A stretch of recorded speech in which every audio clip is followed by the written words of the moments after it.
I'm holding the universal curette with a modified pen grasp. I'm going to establish a fulcrum on the incisal edges of these anterior teeth, and I'm going to place the curette blade on the mesial of this left central. I'm using the end that curves around into the mesial, and I know this is the correct end because the V in the shank is pointing toward the midline of the tooth.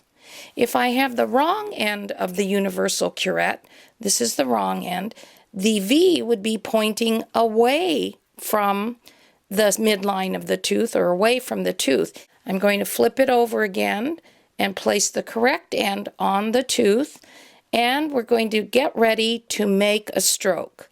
So we're going to close this up and get ready to insert this. Let's take a close-up look at how we insert and adapt this blade to make a stroke. Here's a very extreme close-up of the universal curette blade, and I'm going to show you how this blade works when you do strokes on one anterior tooth here. We're going to close the blade down and then pretend to insert into the sulcus.